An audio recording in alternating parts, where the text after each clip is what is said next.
여러분 안녕하십니까? 금융당국이 최근 내년 6월까지 주식시장 공매도를 전면 금지한다고 발표했는데요.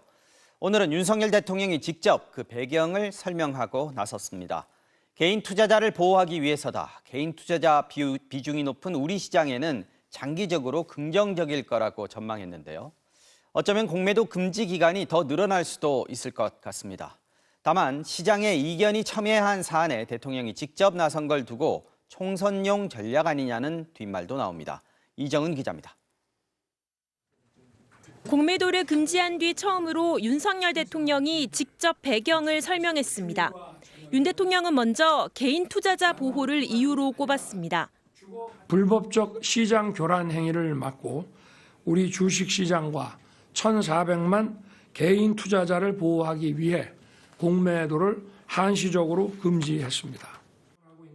공매도 금지로 외국인 투자자가 이탈하고 MSCI 선진지수 편입이 어려워질 거란 우려에는 한국의 특수성을 강조했습니다. 우리나라 증권시장은 변동성이 크고 개인 투자자 비중이 아주 높습니다. 장기적으로 우리 증권시장 경쟁력에 긍정적인 영향을 주는 길이라고. 이어 근본적인 개선 방안이 만들어질 때까지 공매도를 금지하겠다고 말했습니다. 내년 6월까지인 공매도 금지 시한이 제도 개선 상황에 따라 더 뒤로 밀릴 수도 있다는 뜻입니다.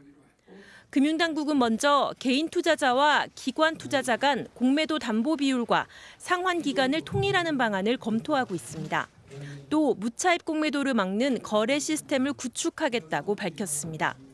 하지만 불과 한 달 전 금융당국은 시스템 구축이 어렵다, 해외 투자자들에게 강제할 수도 없다며 부정적으로 반응했습니다.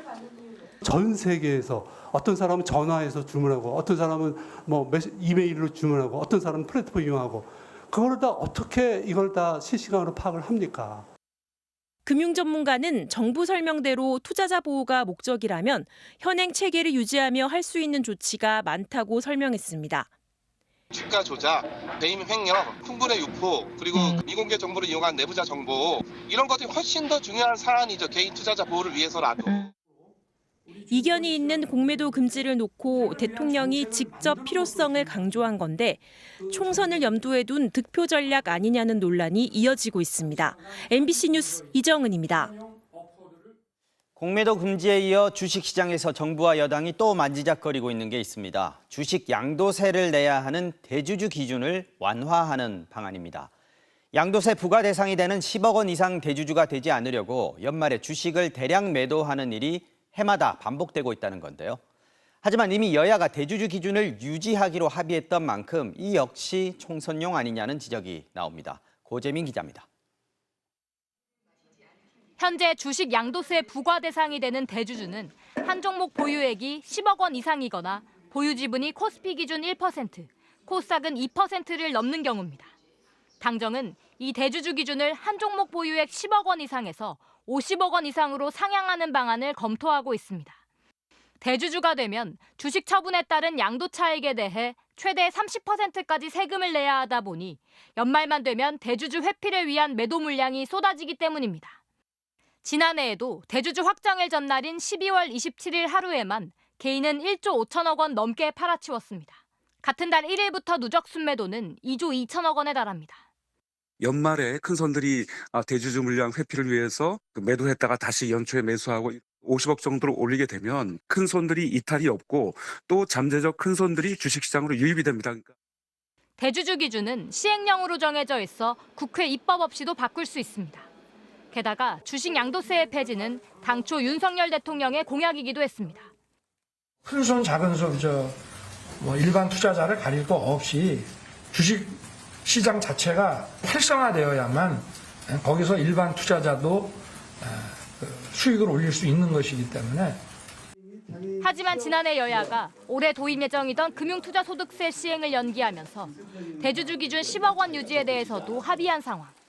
정부도 이를 의식해 아직 결정된 바는 없다고 선을 긋고 있는 가운데 당장 더불어민주당은 선거를 약 150여일 앞둔 시점에서 충분한 사회적 논의 없이 나온 선거용 졸속 정책이라며 반대 입장을 분명히 했습니다. MBC 뉴스 고재민입니다. 자, 그런데 이 주식 양도세를 내는 사람 몇 명이나 될까요? 작년에는 7천 명에 불과했습니다. 감세 혜택을 보는 건 결국 한 종목만으로도 10억 원 이상 주식을 갖고 있는 이 극소수의 부유층뿐인 겁니다. 가뜩이나 세수가 부족한 마당에 또 부자 감세냐는 비판이 따를 수밖에 없습니다. 이어서 배주환 기자입니다. 지난해 주식 양도세 신고 인원은 7,045명, 전체 개인 투자자의 0.05%에 불과합니다. 그만큼 주식 양도세를 낼 만한 이른바 슈퍼 개미가 흔치 않다는 뜻입니다. 이들은 1년간 주식으로만 1인당 13억 원을 벌어들였습니다. 주식 양도세 기준이 완화되면 직접적인 혜택은 당장 이들에게 돌아갑니다. 또 다른 부자 감세 아니냐는 지적이 나올 수밖에 없습니다. 조세 형평에 따라 주식으로 번 돈에도 예외 없이 세금을 걷는 주요 선진국들과 정반대 방향이기도 합니다. 미국, 프랑스 등은 근로, 사업소득처럼 주식소득에도 세금을 걷습니다. 미국 같은 경우에는 250만 원 공제하고 다 세금을 내거든요. 양도 차익이 예를 들어 300만 원이다. 그러면 250만 원은 공제해주고 50만 원에 대해서 세금을 내요. 가뜩이나 세수 부족에 시달리는 나라 살림에도 부담이 될 가능성이 높습니다. 지난해 주식 양도세로 거친 세금은 6조 8,285억 원. 만약 종목당 보유액 기준을 10억 원에서 100억 원으로 올리게 되면 주식 양도세가 최대 50% 덜 거칠 거라는 예측 결과도 있습니다. 이미 지난해 통과된 법인세 최고세율 인하, 다주택자 종부세 완화 등 각종 감세 법안의 여파로 연평균 16조 원 넘는 세수가 줄어들 것으로 예상되는데 여기에 추가로 수조 원이 또 줄어들 수 있는 겁니다. 이와 같은 우려 탓에 정부도 아직은 구체적인 방안은 내놓지 않고 있습니다. 여러 가지 시장 상황을 종합적으로 살피고 있는 그런 단계입니다. 그렇지만 아직 완화 방침이 결정된 것은 전혀 없다 이렇게 말씀드리겠습니다. 주식 양도세 기준을 건드리려면 여야 협의도 필요하다는 게 정부 입장이라 논란은 당분간 이어질 것으로 보입니다. MBC 뉴스 배주환입니다. 박민 KBS 사장이 취임 하루 만에 대국민 사과문을 발표했습니다. 지난 4년간 KBS가 편파 보도로 공정성을 훼손하고 국민의 신뢰를 잃었다. 국민께 사과드린다면서 고개를 숙였는데요. KBS 내부에서는 편파성을 드러내는 건 오히려 낙하산 사장이라는 비판이 나왔습니다. 박소희 기자가 보도합니다. 박민 KBS 사장이 임원진과 함께 90도로 허리를 숙입니다. 10초 넘게 이어진 사과 인사. 취임 이튿날 박 사장은 긴급 기자회견을 열어 지난 4년 동안 KBS에서 불공정 편파 보도가 반복됐다며 사과했습니다. 공정성을 훼손해 국민의 신뢰를 잃어버린 상황에 깊은 유감을 표하며 국민 여러분께 정중히 사과드립니다. 박 사장은 이른바 검언유착 사건과 오세훈 시장의 생태탕 의혹, 김만배 녹취 보도 등을 KBS의 대표적인 불공정 보도로 열거했습니다. 라디오나 시사 프로그램에서도 편파 논란이 끊이지 않았다고 지적했습니다. 또 공영방송의 정체성은 신문과 다르다고 말했습니다. 기자로서의 그런 가치와 또 공영방송 사장으로서의 지켜야 될 가치가 다르기 때문에 같은 시각 회견장 입구에선 언론노조 소속의 KBS 직원 20여 명이 항의 시위를 벌였습니다. 대국민 사과 말고 사퇴를 선언하라. 제작진과 논의 없이 편성된 프로그램을 돌연 삭제하고 방송 전날 갑자기 앵커에게 하차를 통보하는 등 취임 첫날부터 편성 규약과 단체 협약을 위반하고 있다고 비판했습니다.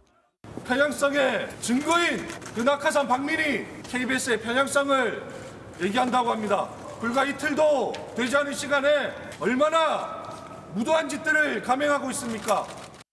언론계에선 공정보도의 원칙에 공감하면서도 취재와 편집의 독립성이 침해될 수 있다는 우려도 제기합니다. 대통령이나 사장이 마음대로 뉴스를 골라서 할 수 있다면 그것이야말로 전체주의 언론이 아니겠습니까? 특히 박 사장이 불공정 사례로 꼽은 보도들은 현재 여권에 불리한 내용들이라 또 다른 정치적 편향성 시비에 휘말릴 수 있다는 겁니다. MBC 뉴스 박소희입니다. 민주당은 정권의 방송 장악을 위한 KBS 점령 작전이 시작됐다며 이래서 방송 3법이 필요하다고 강조했습니다. 반면 국민의힘은 박민 사장의 사과는 정상화 다짐이라면서 KBS가 공영방송 본연의 자세로 돌아오길 기대하고 있다고 밝혔습니다. 신준명 기자입니다. 박민 신임 KBS 사장의 기자회견이 진행되던 시각, 광화문 광장에서는 더불어민주당의 윤석열 정권 언론장악 규탄 릴레이 시위가 시작됐습니다. KBS 박민 사장은 취임도 하기 전에 대표적인 시사 프로그램인 더 라이브를 폐지했고 본격적인 KBS 장악에 나섰습니다. 야당은 박 사장 취임 직후 1년의 과정을 점령 포고문, 군사 쿠데타라고 규정했습니다. KBS 점령 작전이 일사천리로 진행되는 것 같습니다. 진짜 군사 쿠데타를 방불케 합니다. 마치 적진 점령에 성공한 개선 장군이 대국민 점령 포고문을 발표하는 것 마냥 행세하는 행태가 참으로 가소롭습니다. 반면 국민의힘은 방송 장악이란 비판은 정치권에서 늘 나오는 주장이라면서 KBS가 공영방송 본연의 자세로 돌아오길 기대한다고 했습니다.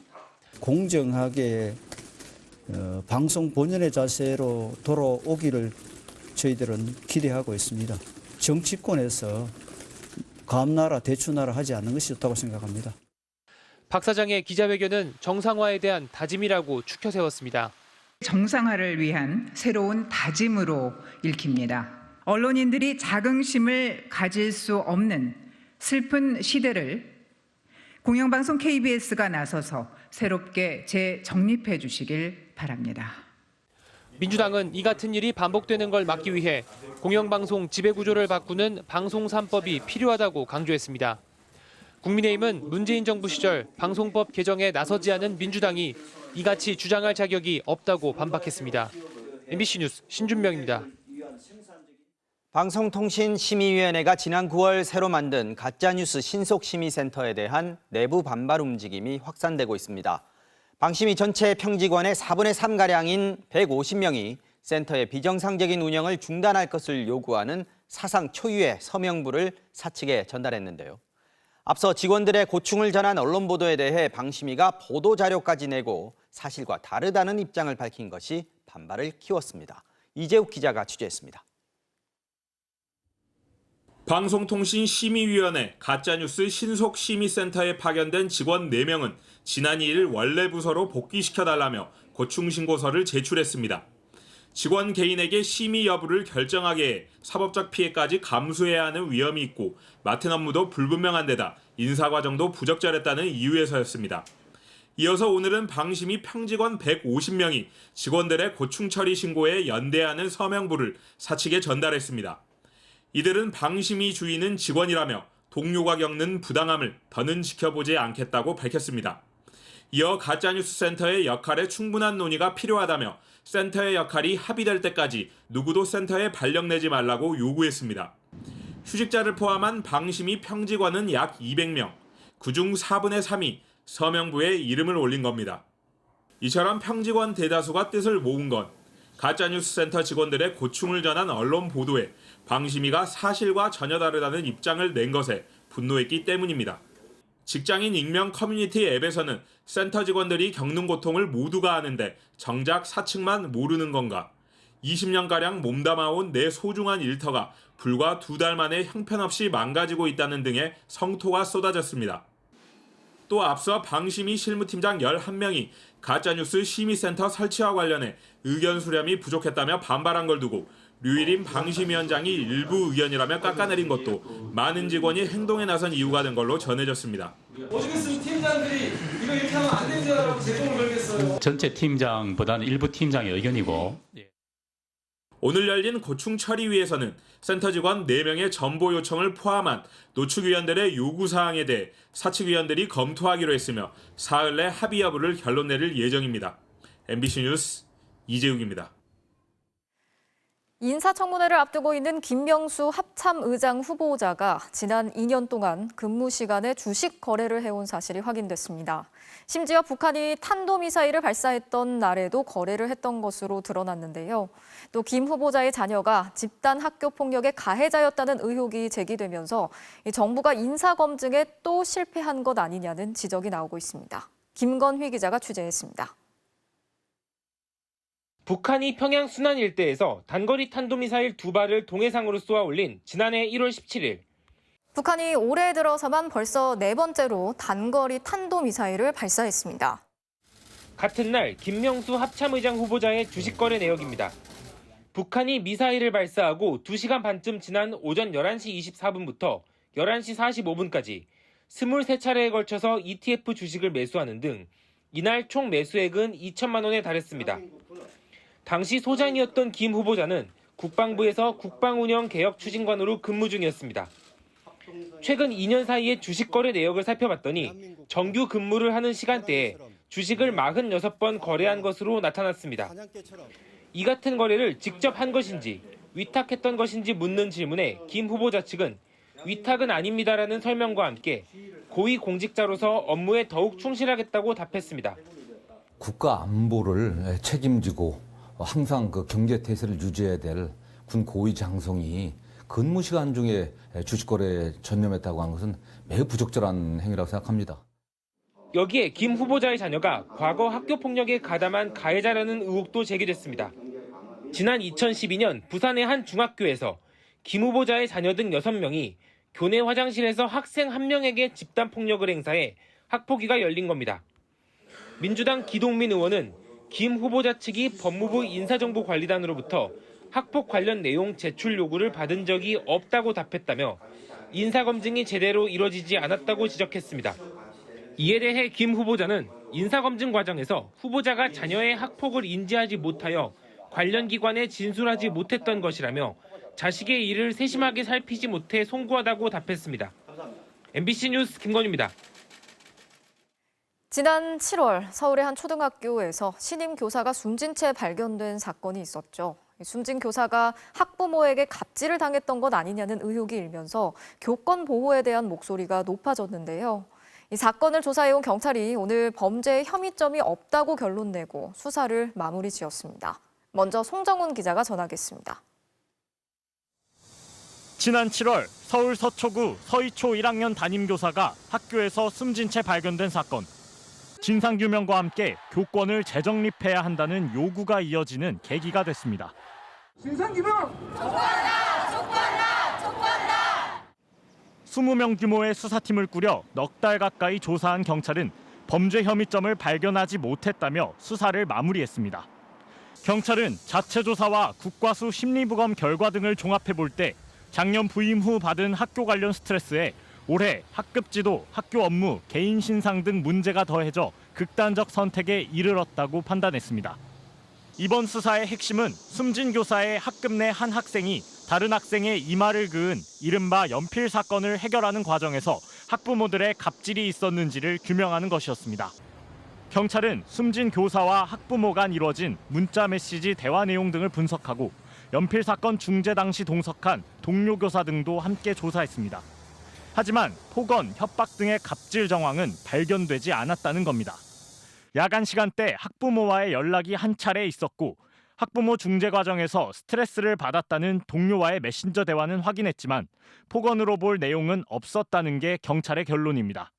경찰은 다만 숨진 교사의 아이폰 비밀번호를 풀지 못한 한계는 인정했습니다. 통화 중 폭언을 한 사실을 확인하기 위해 포렌식을 의뢰했지만 숨진 교사의 휴대폰은 분석에 실패했고 학부모 휴대폰에서는 통화 녹음이 확보되지 않았기 때문입니다. 갑질의 또 다른 정황으로 지목됐던 교사의 개인 번호로 전화한 사실에 대해선 고인이 학교 내선 전화를 자신의 휴대전화로 착신 전환을 해뒀던 과정에서 생긴 착오라고 결론지었습니다. 조사를 마무리한 경찰은 연필 사건 학부모가 누리꾼들을 명예훼손으로 고소한 사건 수사는 계속 이어갈 계획입니다. MBC 뉴스 송정훈입니다.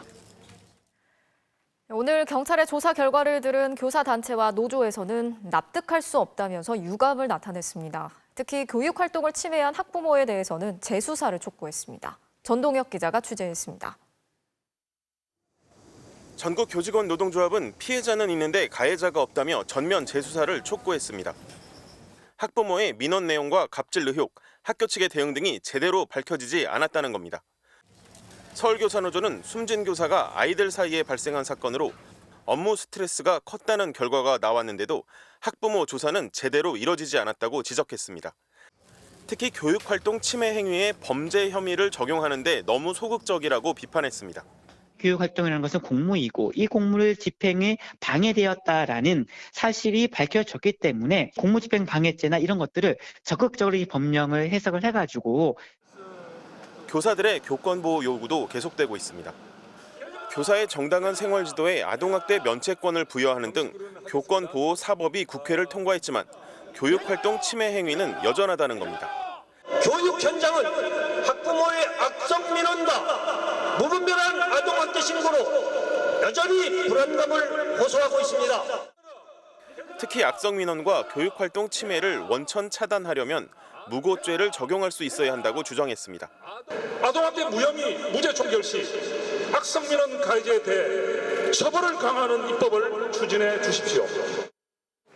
교원단체와 교사노조는 이번 경찰 수사 결과와 별개로 숨진 서희초 교사에 대해선 순직을 인정해달라고 거듭 요구했습니다. MBC 뉴스 전동혁입니다.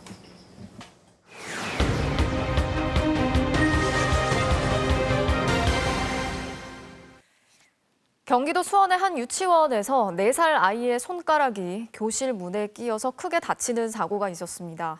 피해 학부모 측은 교사가 아이의 출입을 막다가 벌어진 일이라고 주장하고 있는데요. 유치원에 보관돼 있던 CCTV 영상들마저 삭제된 상태였습니다. 경찰이 수사에 착수했는데 제보는 MBC 차현진 기자가 취재했습니다. 경기도 수원의 한 사립유치원. 빨간색 상의 아이가 복도 끝에서 달려오자 문 앞에 있던 교사가 아이들을 데리고 교실 안으로 들어갑니다. 곧바로 교사는 문고리를 두 손으로 잡고 한쪽 다리를 굽혀 문을 닫습니다. 그런데 이 과정에서 달려오던 아이인 4살 박모군의 새끼손가락이 문틈에 끼었습니다. 다친 박군이 울면서 원장실로 뛰어가지만 교사는 따라가지 않고 문이 열린 교실에 그대로 서 있습니다. 사고 8시간 만에 인대 접합병원에서 수술을 받은 박군. 손가락 대부분이 잘려나갔다는 아절단 진단을 받았습니다. 손에 철심까지 박았지만 100% 회복되지 않을 수도 있다는 게 의사의 소견입니다. 왜 그렇게까지 문을 두 손으로 밀었는지 전 이해가 안 돼요. 해당 교사는 박군을 따라 아이들이 교실 밖으로 나갈까 봐 문을 닫은 것뿐이라며 문을 닫을 당시엔 박군을 보지 못했다고 해명했습니다. 부모는 유치원에도 은폐 의혹을 제기합니다. 수술 전부터 원장에게 CCTV 영상을 보관해 줄 것을 여러 차례 요청했지만 막상 유치원에 갔을 땐 사고 당일은 물론 이전 수개월치 영상이 모두 삭제돼 있었던 겁니다. 대신 원장이 휴대전화로 찍었다는 CCTV 화면만 받을 수 있었습니다. 박군은 지난 4월에도 유치원에서 글루건에 화상을 입었는데 당시를 녹화한 CCTV 영상 역시 사라져 있었습니다. 피해 아동 아버지 어머니한테 보여드리면 안 되겠다 싶어서 이 부분을 사고 날까지 아예 못 보게 다 삭제한 게 아닌가라고 저희는 생각하고 있습니다. 유치원 원장은 CCTV 영상을 직접 지우지 않았다며 저장 용량 부족으로 영상들이 자연 삭제된 것이라고 반박했습니다. 아직 조사 중이고 또 그런 거니까 저희 뭐 유치원에 가나 뭐 만약에 이런 촬영이나 이런 거는 사진이나 이런 거는 안 내보냈으면 좋겠어요. 원장과 교사를 아동학대와 업무상 과실치상 혐의로 입건한 경찰은 조만간 이들을 조사하고 삭제된 유치원 CCTV 영상 복구에도 나설 계획입니다. MBC 뉴스 차현진입니다.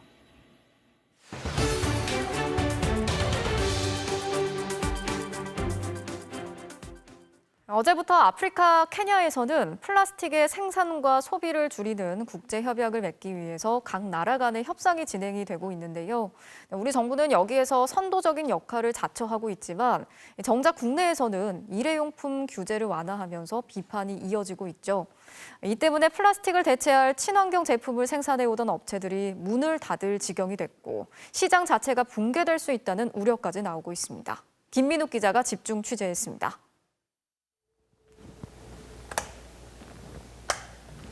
불 꺼진 공장, 기계들은 멈춰섰습니다. 지난주 환경부가 플라스틱 빨대 사용을 사실상 허용한다고 발표한 날, 이 종이 빨대 공장의 불도 꺼졌습니다. 10명이 넘던 직원들도 1명 빼고 모두 내보냈습니다. 오는 24일부터 플라스틱 빨대가 금지될 거라는 정부 말을 믿고 이 업체는 얼마 전까지 생산량을 늘려왔습니다. 현재 입장은 법령대로 갈 것이며 저희 입장은 변한 게 없다고 그렇게 분명히 얘기를 했거든요. 하지만 환경부는 갑자기 플라스틱 빨대 금지 계도 기간을 무기한 연장했고 플라스틱 빨대 허용으로 받아들인 시장에선 종이 빨대 주문이 끊겼습니다. 진짜 하늘이 무너져 내렸습니다. 우리 식구들 생각에, 직원들 생각에. 경기도 파주의 또 다른 빨대 공장. 수년 내에 분해되는 생분해 바이오 플라스틱으로 빨대를 만듭니다. 역시 지난주부터 주문은 사라졌고 계약한 물량도 줄줄이 반품되고 있습니다. 저희는 생분해 빨대를 사명감을 갖고 만든 거죠. 어떻게 이 정부를 신뢰하고 한국에서 사업을 할 수 있을까. 그 부분이 참 난감하고요. 피해는 빨대 업체에 그치지 않습니다. 이 업체는 4년 전부터 전국에 종이빨대 생산기계 약 50대를 공급했습니다.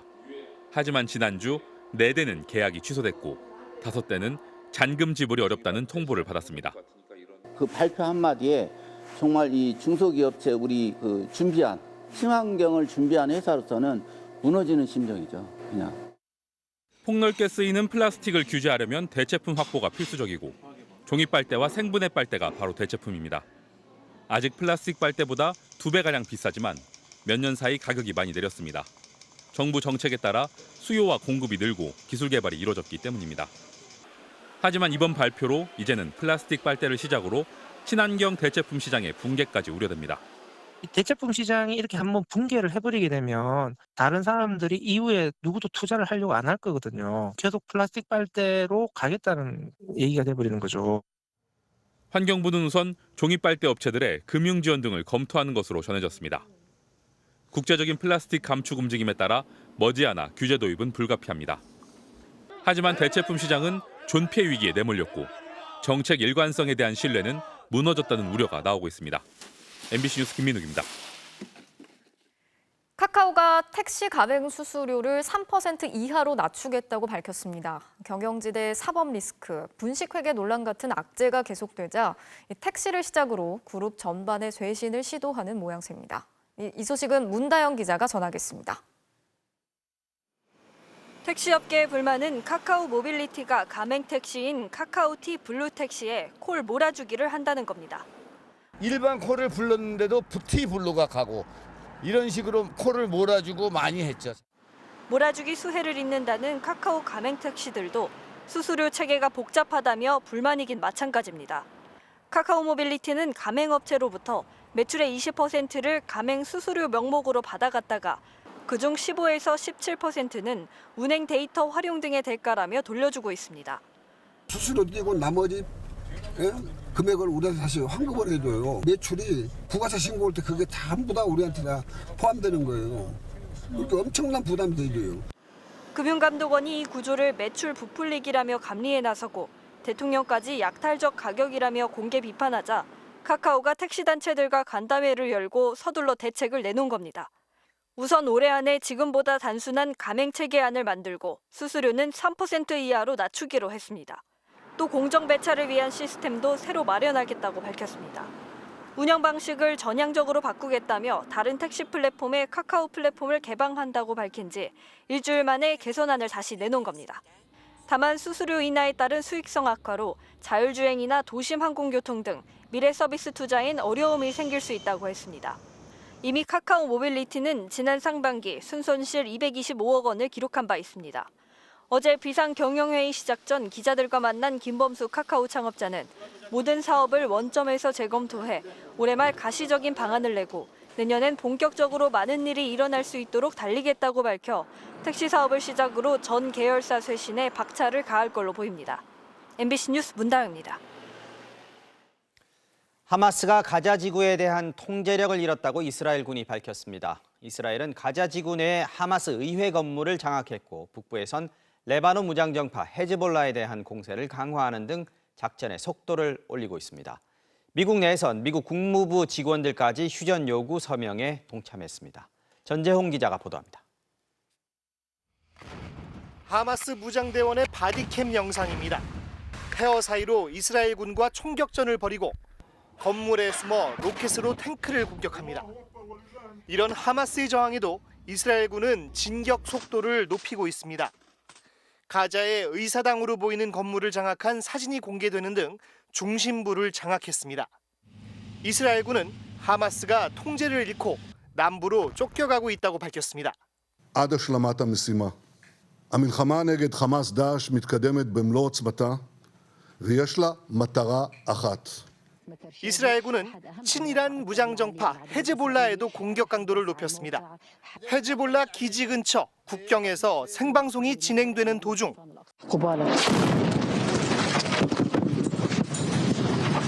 폭발에 기자들은 피할 곳을 찾아 흩어집니다. بالفعل شادي قبل قليل نشاهد الآن بالصورة نفذ العدو الإسرائيلي غارة صاروخية. 미국 국무부와 국제개발처 직원 100명이 바이든 정부가 이스라엘에 휴전을 요구해야 한다는 내용이 담긴 서명 문건을 국무부 정책실에 전달했습니다. 뉴욕과 시카고에선 유대인들도 참여해 교전 중단을 요구하는 집회가 열렸고 최근 휴전 결의안을 냈던 민주당 하원 의원들도 다시 목소리를 높이고 있습니다. Not tomorrow, not next week, not in a month, not in a year, now. Ceasefire now. Ceasefire now. Ceasefire now. 여론이 악화되는 가운데 엘리 코헨 이스라엘 외무장관은 국제사회의 지지를 잃지 않고 하마스를 공격할 수 있는 시간은 앞으로 2-3주뿐이라고 말했습니다. MBC 뉴스 전재홍입니다. 가자지구 병원 공격에 대해 비난 여론이 높아지자 이스라엘 측이 병원 지하에 하마스 비밀 기지가 있다며 기자까지 현장에 데려가서 영상을 공개했습니다. 하마스가 이를 이스라엘의 흑색 선전이라고 반박한 가운데 상황은 계속 악화돼서 병원이 묘지로 변하고 있다는 말까지 나오고 있습니다. 윤성철 기자가 전해드립니다. 이스라엘군이 란티스 어린이병원 지하에서 하마스 기지를 발견했다며 공개한 영상입니다. 병원에서 수십 미터 떨어진 건물 잔해 속에서 숨겨놓은 땅굴 입구가 발견됩니다. 20미터 깊이 땅굴은 병원 지하구역으로 곧바로 연결됩니다. 현장에는 대전차 로켓과 소총, 수류탄에 자살 테러 장비가 질비합니다. 하마스 대원들이 이동수단으로 즐겨 써온 오토바이도 모습을 드러냅니다. They were all used in the massacre of the 7th of October. They even have bullets in this motorcycle. So they came back. 이스라엘군은 CNN 기자를 현장까지 안내, 병원이 하마스에 이용되고 있음을 증명하려 했습니다. 인질 억류 장소로 추정되는 공간도 발견됐는데 소파와 테이블 등 집기와 간이 화장실, 부엌까지 마련돼 있습니다. You don't need to build something improvisedly in a hospital in the basement. Unless you want to hold someone in the basement, you don't want anyone to see him. 이스라엘군은 대전차 로켓을 든 하마스 대원이 다른 병원에 들어가는 모습도 공개했습니다. 이 대원이 병원 건물에서 탱크를 공격했다고 이스라엘군은 설명했습니다. 반면 하마스 측은 영상들은 모두 이스라엘의 흑색 선전이라고 반박했습니다. 역시 지하에 하마스 기지가 있다고 의심받는 알시파 병원의 의료진들도 병원 안은 하마스 대원들은 없다고 주장했습니다. 미국은 하마스가 병원을 방패막이로 쓰고 있다는 이스라엘의 주장을 두둔하면서도 병원 공격엔 반대하고 있습니다. 조 바이든 미국 대통령도 병원은 보호받아야 한다며 이스라엘군의 자제를 촉구했습니다. 세계보건기구 WHO는 알시파 병원 곳곳에 시신들이 널브러져 거의 묘지 수준이라고 경고했습니다. MBC 뉴스 윤성철입니다. 골든 트라이앵글이라고 불리는 미얀마 국경지대에서 우리 국민들이 불법 업체에 감금됐다는 신고가 잇따르고 있습니다. 최근 한국인 19명이 여기서 현지 경찰에게 구출되기도 했는데요. 정부는 고수익을 미끼로 한 해외 취업을 특히 조심하라고 당부했습니다. 신수아 기자가 보도합니다. 미얀마, 라오스, 태국 등 3개국이 접해 있는 산악지대, 골든 트라이앵글. 치안이 잘 미치지 않아 마약과 인신매매, 보이스피싱 등 범죄가 기승을 부리는 곳입니다. 지난달 초 이 지역 미얀마 타칠레이에 우리 국민 19명이 불법 업체에 감금돼 있다는 제보가 들어왔습니다. 제보를 접수한 외교부는 현지 대사관을 통해 미얀마 경찰에 협조를 요청했습니다. 미얀마 경찰은 10월 말 해당 업체를 수색해 우리 국민들의 신병을 확보했습니다. 그런데 문제는 그 이후부터였습니다. 미얀마 경찰이 한국인들의 범죄 가담 여부를 조사해야 한다며 3주가량 구금을 이어갔던 겁니다. 현지 업체의 범죄 여부는 물론 우리 국민들의 불법 입국 혐의를 조사해야 한다고 주장하면서 구금 기간이 더 늘어났던 것으로 알려졌습니다. 골든 트라이앵글 지역은 외교관이나 변호사마저도 접근이 제한될 정도로 매우 위험한 곳입니다. 미얀마 경찰이 우리 국민들을 현지에 계속 억류할 경우 자칫 영사 조력조차 받기 어려운 상황. 정부는 현지 당국에 우리 국민들을 다른 도시로 이송해달라고 지속적으로 요청한 끝에 그곳에서 벗어날 수 있었다고 밝혔습니다. 구금 상태에 있었던 우리 국민 19분이 모두 안전한 지역으로 이송된 바 있습니다. 이 지역은 치안이 안 좋은 우범 지역입니다. 올해만 라오스 북부 골든 트라이앵글 지역에서 고수익을 미끼로 국민을 납치, 감금하는 범죄 피해가 3건이나 발생했습니다. 외교부는 해당 지역의 여행 경보를 상향하는 방안을 검토하는 가운데 고수익을 미끼로 한 해외 취업을 특히 조심하라고 당부했습니다. MBC 뉴스 신수아입니다. 현재 청탁금지법, 일명 김영란법은 식사비의 한도를 3만 원으로 정하고 있는데요. 국민권익위원회가 상한선을 올리는 방안을 놓고 공식 의견 청취 절차에 들어갔습니다. 시민들 의견 어떤지 들어봤습니다. 김민영 기자입니다. 지난 2016년부터 시행된 김영란법의 식사비 기준은 3만 원입니다. 시행된 지 7년, 느슨해졌다는 평가도 있지만 현장에서 3만 원은 여전히 무시할 수 없는 기준입니다. 아니면 전화로 먼저 물어보긴 하세요. 뭐 금액 3만 원 이하의 음식이 어떤 게 있는지. 2만 원에서 3만 원 사이의 음식이 되게 많은데 이제 다른 것까지 부수적으로 먹으려면 그 이상이 올라가기 때문에. 음식점 사장님들은 식사비 기준 논의에 기대감을 나타냈습니다. 경기가 안 좋아 손님이 적은 데다 물가는 많이 올라서 3만 원이 예전 같지 않기 때문입니다. 아무래도 좀 늘린 게 좀 낫지 않겠어요? 회식도 많이 줄었고요. 인건비, 물가는 차오르 나면 오르는 지금 추세니까 복화 손님은 글쎄요. 김영란법 생기기 전보다는 좀 많이 줄었어요. 좀 물가가 많이 올랐잖아요. 그래서 3만 원에서 5만 원 오른 것도 그렇게 뭔가 비도덕적이다는 아닌 것 같아요. 하지만 서민들이 주로 이용하는 식당 사장님은 별 관계가 없다고 말하고 1인당 3만 원 넘기기는 사실 어때요? 힘들죠. 회식하지 않는 이상은 뭐 저희는 상관없습니다. 저렴하니까. 식사 한 끼 3만 원이 남의 일처럼 들린다는 시민들도 있습니다. 아니죠. 충분한 것 같은데 네, 점심을 되게 비싼 걸 드시는 것 같다라는 생각, 되게 좋은 한정식을 드시는 것 같다라는 생각이 드네요. 권익위원회는 지난 8월 추석을 앞두고 선물 상한액을 높이는 방안만 의결한 바 있습니다. 2달여 만에 다시 식사비 상한을 검토하게 된 건데 최근 윤석열 대통령이 자영업자의 어려움을 전하며 김영란법의 식사비 한도가 현실과 동떨어져 있다고 지적한 게 영향을 미쳤습니다. 물가 인상과 자영업자 영업이 어려운 상황과 함께 선거를 앞두고 청렴을 강조한 당초 김영란법 취지에 역행한다는 반론도 있습니다. MBC 뉴스 김민영입니다. 전국에서 가장 많은 소를 키우는 경북에서도 럼피스킨 확진 사례가 확인됐습니다. 그동안 전국적인 확산세에도 무사했는데 오늘 경북 김천의 한 농가에서 확진이 확인되면서 전국에서 이제 제주만 남았습니다. 한태연 기자가 취재했습니다. 경북 김천시 농소면의 한 축산 농가입니다. 한우 28마리를 키우는 이곳에서 어제 소 1마리에서 두드러기와 고열 증상이 나타났습니다. 농림축산검역본부 정밀 검사 결과 오늘 최종 양성 판정이 나왔습니다. 경북 지역에서 럼피스킨 확진이 확인된 건 이번이 처음입니다. 이로써 럼피스킨 청정 지역은 제주만 남게 됐고 국내 확진은 오늘 오후 기준 95건으로 늘었습니다. 방역당국은 양성 판정을 받은 소를 살처분하고 같은 농장 내 다른 소들의 시료를 채취해 감염 여부를 정밀 검사하고 있습니다.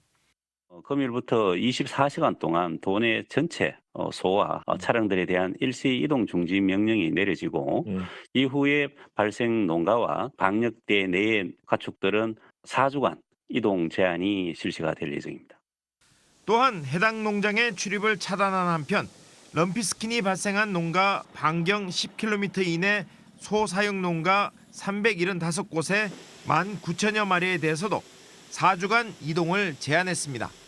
방역당국은 이와 함께 의심신고 2건에 대한 검사도 진행하고 있습니다.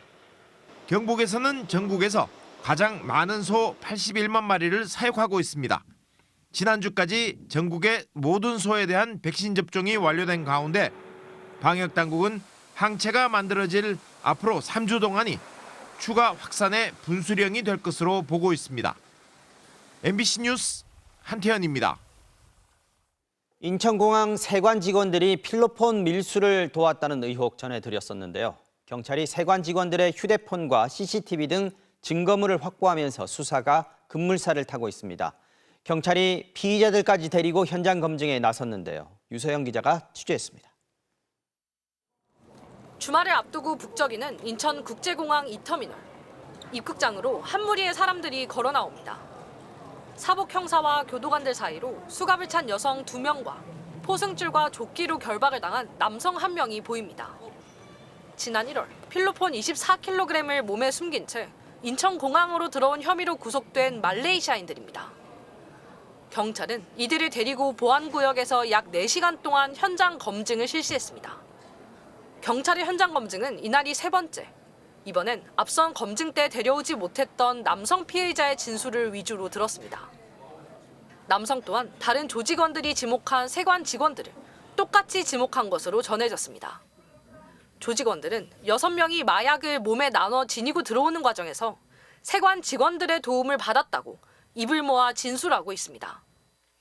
출발 전 세관 직원의 사진을 미리 넘겨받아 얼굴을 익혔고 실제 이들이 검역대를 통과하지 않도록 직접 안내해준 덕분에 마약이 적발되지 않았던 겁니다. 이번 현장 검증에선 보안구역을 녹화하는 CCTV 압수수색도 이루어졌습니다. 지난달 검찰이 반려했던 영장이 재신청 끝에 발부됐기 때문입니다. 세관 측은 보관 기간이 지나 삭제됐다고 밝히고 있는 가운데 경찰은 직접 복원을 시도할 계획입니다. 경찰은 또 세관 직원들의 자택에서 휴대전화도 압수해 디지털 증거 분석을 의뢰했습니다. 증거물 확보로 수사에 속도가 붙은 경찰은 세관 직원들의 금융계좌 압수수색 영장 재신청도 검토하고 있습니다. 한편 의혹에 연루된 세관 직원 가운데 관세청 본부로 발령이 난 직원은 경찰의 현장 검증 출석 요청에 불응한 것으로 알려졌습니다. 관세청은 수사 결론이 나지 않은 만큼 소속 직원의 출석 여부에 개입하기 어렵다는 입장을 밝혔습니다. MBC 뉴스 유서영입니다. 포스코 포항제철소 공사 현장에서 도시락을 먹은 하청업체 직원 170여 명이 집단으로 식중독 의심 증상을 보이고 있습니다. 이 중에 한 명은 어젯밤에 숨진 채 발견이 됐는데 경찰이 정확한 사망 원인을 조사하고 있습니다. 박성아 기자가 취재했습니다. 포항시 남구의 한 식품업체. 포스코 포항제철소 공사 현장에 도시락을 납품하고 있는 곳입니다. 지난 8일 포스코에서 일한 하청 노동자 440여 명이 점심으로 이 업체의 도시락을 먹었습니다. 곧바로 당일 저녁부터 도시락을 먹은 직원 56명이 열이 나고 구토를 하는 등 식중독 의심 증상을 호소하기 시작했고 현재 의심 환자는 172명으로 늘었습니다. 아무 말 안 하는 게 저희는 맞는 것 같습니다. 다 정리했고 음식물은 저희가 다 폐기 처분했습니다. 그런데 어젯밤에 식중독 의심 증상을 보이던 50대 남성 직원이 자신의 집에서 숨진 채 발견됐습니다. 이 직원은 증상이 심하지 않아 2차례 통원 치료만 받았으며 고혈압과 관질환 등 지병이 있었지만 심각한 상태는 아니었다고 노조 측은 밝혔습니다. 평소에 변사자가 지병이 있었다고 들었는데 그 정확한 사인을 저희가 밝히기 위해서 내일 부검이 예정돼 있습니다.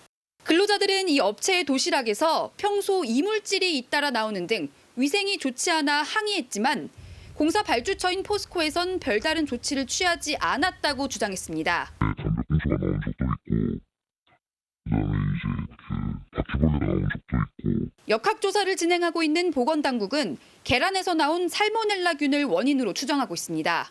인체 가건물 6건 했는데 거기서 검출됐기 때문에 저희들도 계란에 의해서 아마 식중독균이 발생한 걸로 보고 있습니다. 포항시는 이 업체에 일시적으로 판매 중단을 조치했고 보건당국 조사 결과에 따라 행정처분을 내릴 방침입니다. MBC 뉴스 박성아입니다. 오늘 새벽 인천의 한 식당에서 불이 나서 베트남 국적의 60대 종업원이 목숨을 잃었습니다. 결혼한 딸을 따라서 한국으로 들어온 지 불과 열흘 만이었습니다. 재은유 기자가 전하겠습니다. 건물 전체가 시뻘건 화염에 휩싸여 있습니다. 무서운 기세로 타오르는 불에 소방대원들이 급히 진화 작업에 나섭니다.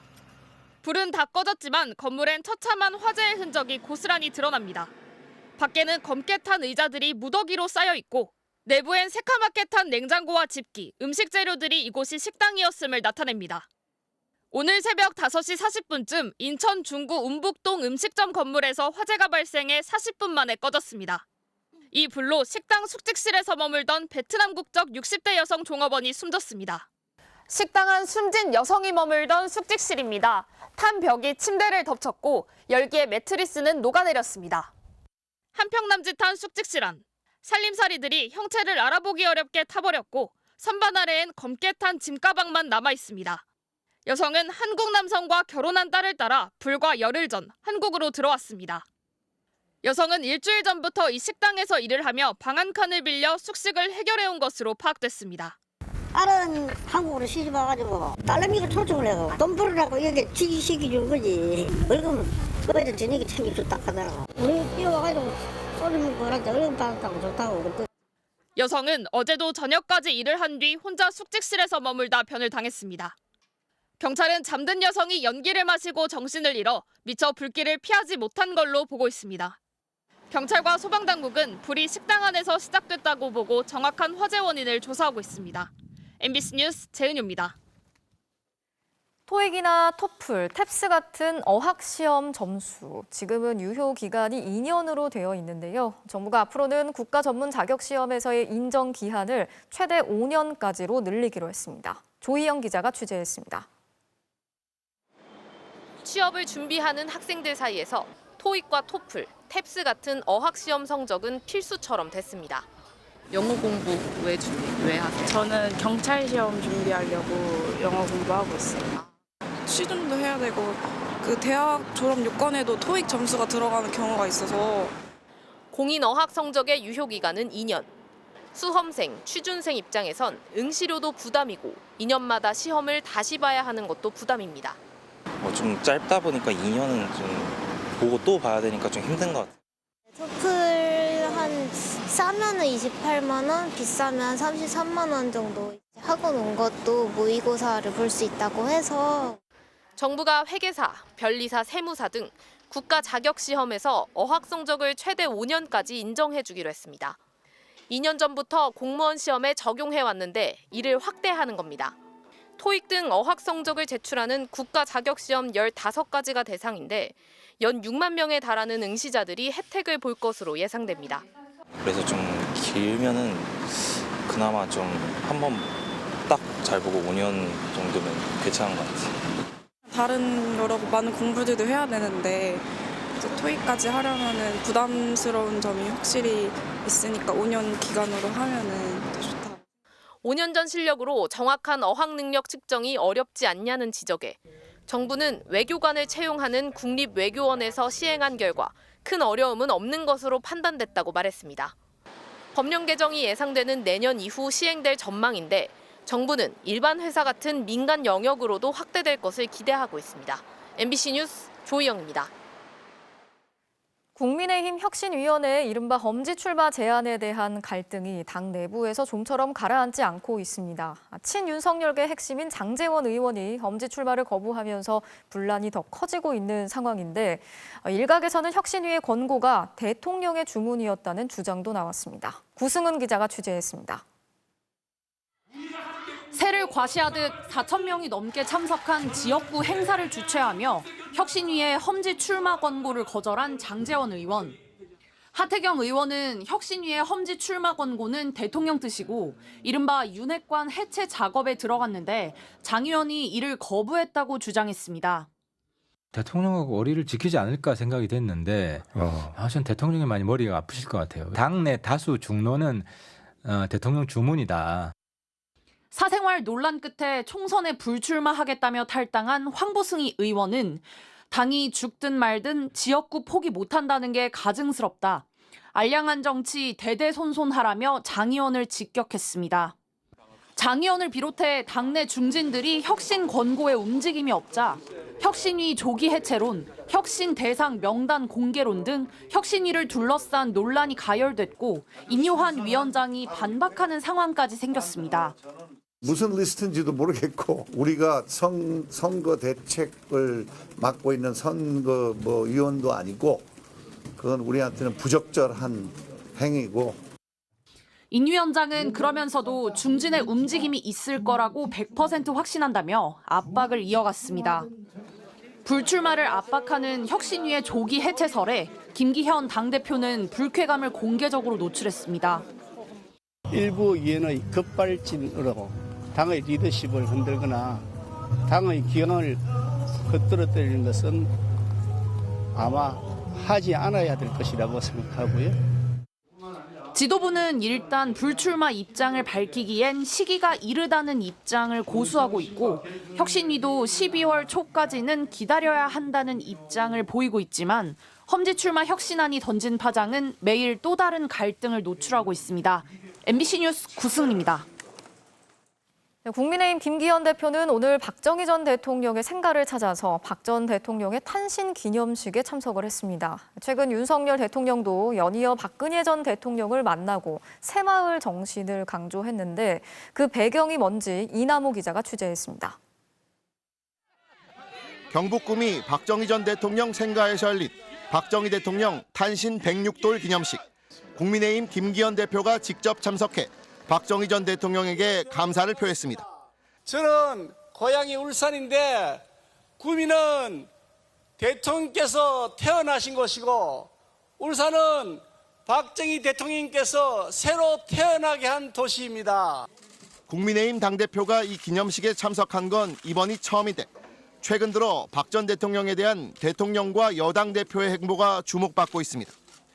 김 대표는 지난달 26일에도 박정희 전 대통령 서거 44주기 추도식을 찾았고 이 자리에는 중동 순방에서 막 돌아온 윤석열 대통령도 참석했습니다. 윤 대통령은 지난 주말 열린 전국 새마을 지도자 대회도 참석해 박 전 대통령의 업적을 치켜 세웠습니다. 이러한 의지와 신념을 이끌어준 위대한 지도자도 있었습니다. 지난달 말부터 오늘까지 대통령이나 여당 대표가 참석한 박정희 전 대통령 관련 행사는 5건, 나흘에 한 번꼴로 박 전 대통령 추모 분위기 조성에 나선 겁니다. 여권 텃밭인 TK에서의 윤 대통령 지지율 하락세와 함께 신당 창당을 거론하는 이준석 전 대표가 이 지역에 출마할 가능성에 대한 우려가 배경으로 해석되고 있습니다.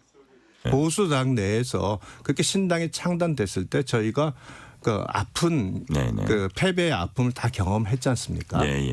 특히 21대에서 저희가 절대 다수의 의석을 줬고요. 민주당은 여권이 보수 표심을 잡으려 때 아닌 박 전 대통령 소환에 나섰다고 꼬집었습니다. 소위 박정희 향수를 자극하여 국정 지지도를 올리고 총선에 승리하자는 말이 하고 싶었던 것은 아닙니까? 이준석 전 대표에 대한 경계와 함께 경제 위축 국면에서 보수 표심 공략을 위한 여권의 박정희 전 대통령 소환은 이어질 거란 전망입니다. MBC 뉴스 이남호입니다. 정부가 우리 군의 방어 태세를 제약한다면서 9.19 남북 군사 합의의 효력을 정지하는 방안을 검토하고 있습니다. 북한의 3차 정찰 위성의 발사를 계기로 삼을 거라는 전망도 나오고 있는데요. 홍익표 기자가 이 소식 전하겠습니다. 군사분계선 일대에서의 군사훈련과 항공기 비행 등을 금지한 9.19 남북 군사 합의. 지난해 말 북한의 무인기 침투 이후 윤석열 대통령은 9.19 합의의 효력 정지를 검토하라고 지시했고 군 당국도 대비 태세에 부정적 영향을 준다며 효력 정지 의견을 제시해왔습니다.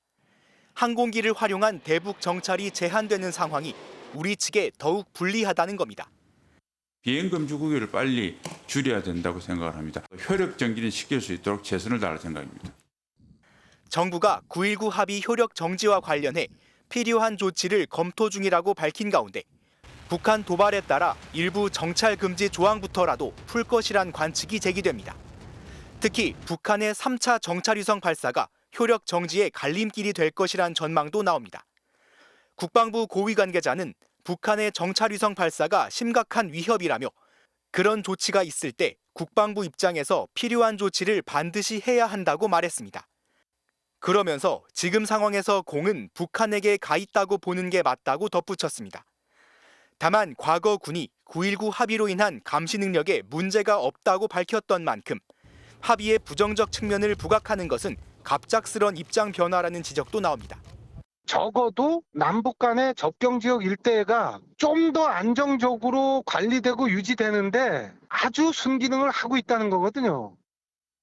이런 가운데 정전 이후 처음 열린 한국과 유엔군 사령부 회원국 장관 회의에선 북한의 핵과 탄도미사일을 규탄했습니다. 회원국들은 대한민국의 안보를 위협하는 무력 공격이 재개된다면 공동 대응하겠다는 성명도 발표했습니다. MBC 뉴스 송희표입니다. 우리 역사의 아픈 기억과 상처를 소재로 지필 활동을 해온 한강 작가. 작별하지 않는다로 메디치상을 수상하고 돌아왔는데요. 이제는 밝은 이야기를 쓰고 싶다는 한강 작가의 포부를 임소정 기자가 들어봤습니다. 눈송이가 내려앉은 검은 나무들과 봉분들. 이를 집어삼킬 듯 바닷물은 자꾸만 밀려듭니다. 마치 수천 명의 남녀들과 야윈 아이들이 어깨를 웅크린 채 눈을 막고 있는 것 같았다. 2014년의 어느 여름밤, 작가가 마주했던 꿈에서 소설 작별하지 않는다는 시작됐습니다. 그렇게 조금씩 써내려가기를 7년. 제주 4.3의 참상을 다룬 소설이 마침내 세상에 나왔습니다. 애도를 끝내지 않는, 결코 작별하지 않겠다는 각오를 가진 그런 사람들의 이야기이고, 기억하고 또 기억해야만 되풀이되지 않을 아픔과 상처. 이를 담아낸 섬세하고 감각적인 문체는 역사적 배경을 알지 못하는 이국의 독자들까지 사로잡았습니다. 본성에 대한 질문이기 때문에 서로 이해를 공유하고 있다고 느꼈어요. 죽었어도 죽지 못한 자, 살았어도 살아있지 못한 자의 시선으로 5.18 광주 민주화 운동을 바라본 소년이 온다. 말을 잃어가는 여자와 시력을 잃어가는 남자의 상실의 아픔을 다룬 히라버 시간 등 그는 인간의 상처와 고통에 천착해왔습니다. 글쓰기로서 해야만 이제 앞으로 나아갈 수 있는 거구나. 고통을 서로 나누는 것이야말로 지극한 사랑인 걸 느꼈다는 작가 한강. 그는 이제 비로소 밝은 이야기를 쓰고 싶어졌다고 말했습니다. 이 생명에 대해서 좀 더 들여다보고 싶다라는 생각이 들고 제 마음은 뭔가 겨울에서 봄으로 가고 싶다는 그런 말씀을 드리겠습니다. MBC 뉴스 임소정입니다.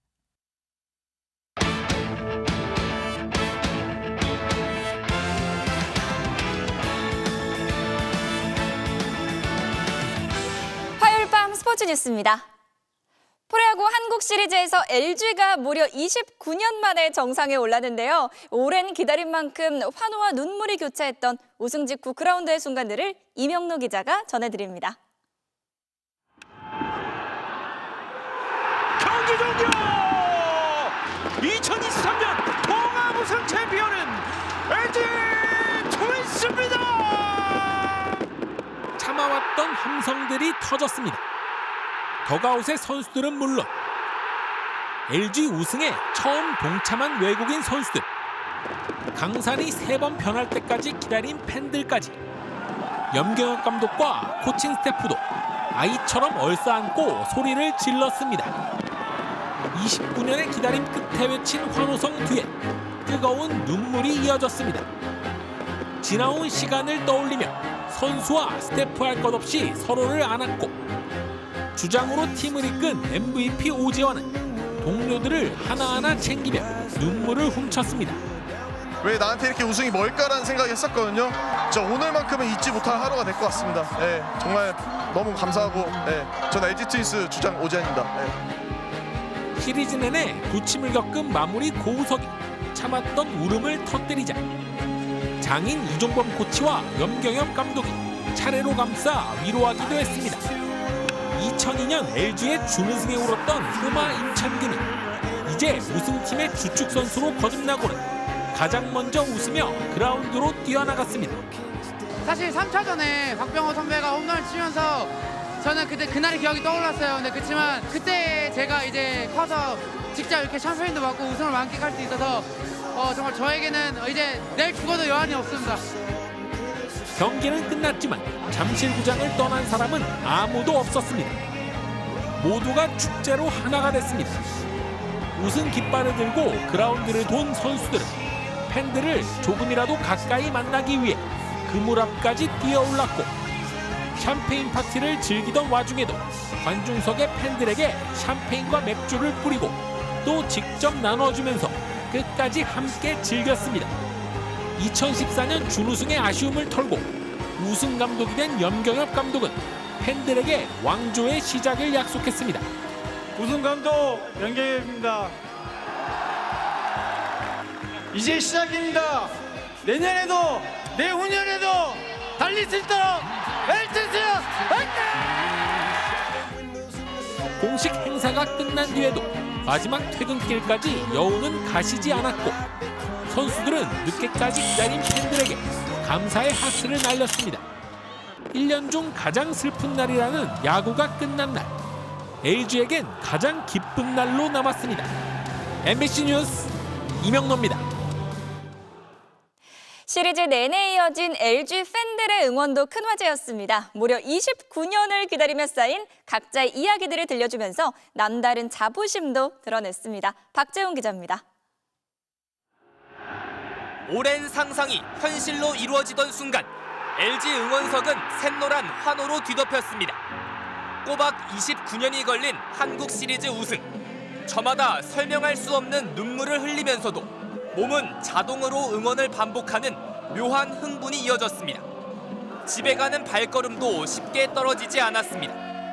경기장 밖 어두운 바닥에서 또 매표소 앞에서 처음 보는 사이지만 전혀 어색하지 않았습니다. 축제는 밤새 계속됐습니다. 2002년 이후 10년 넘게 침체에 빠졌던 이른바 암흑기 그 시절의 아픔도 떠올렸습니다.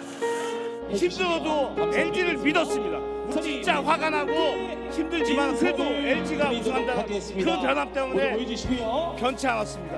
응원한 팀을 바꿀까 생각했지만 힘들 때마다 제가 더 많이 응원하려고 노력을 했고 LG 팬된 지 지금 30년 됐는데요. 그동안에 정말 많은 욕을 하면서 참을 인내하면서 막 했는데 그래도 잘 버텼구나. 이렇게 우리가 우승하는 거 보기 위해서 내가 버텼구나.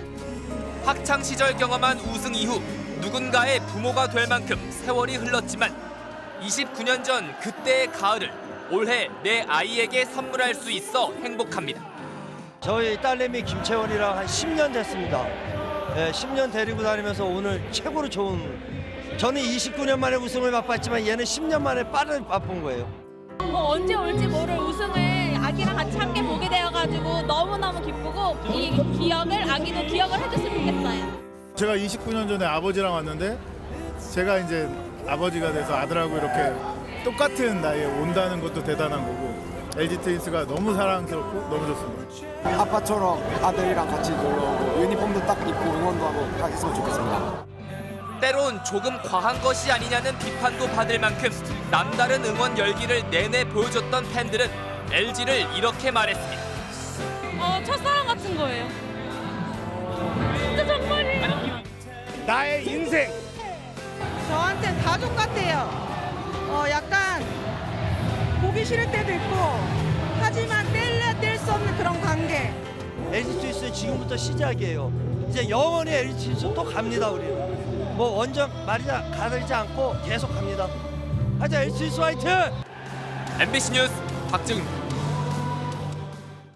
한국과 일본 등 4개국이 출전하는 아시아 프로야구 챔피언십이 모레부터 일본에서 열리는데요. 류중일 감독이 이끄는 우리 대표팀도 오늘 결전지로 향했습니다. 화요일 밤 스포츠 뉴스였습니다.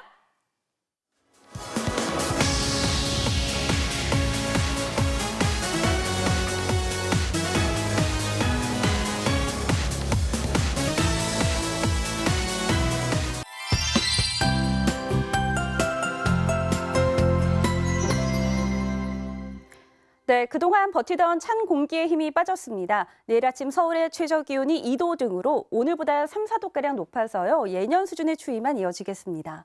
한편 서풍계와 바람이 불어들면서 현재 서해안 지방에는 약하게 비구름이 자리해 있는데요.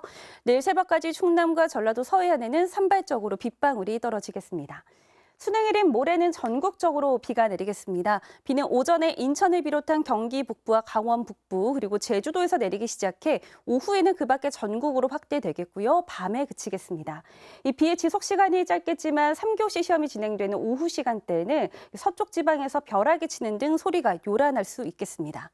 내일 전국의 하늘 가끔 구름만 지나겠고요. 동해안으로는 건조주의보가 계속되고 있어서 불조심하셔야겠습니다.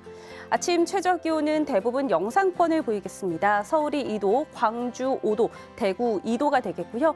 낮 최고 기온도 오늘보다 높아서 서울 12도, 강릉 15도, 대구와 광주는 15도 안팎까지 오르겠습니다. 비구름 뒤로는 찬 공기가 내려오면서 금요일 새벽부터 밤 사이 경기 남부와 충청도 그리고 남부 내륙 곳곳에는 비나 눈이 내리겠습니다. 날씨였습니다. 화요일 뉴스데스크 마치겠습니다. 함께해 주신 여러분 고맙습니다.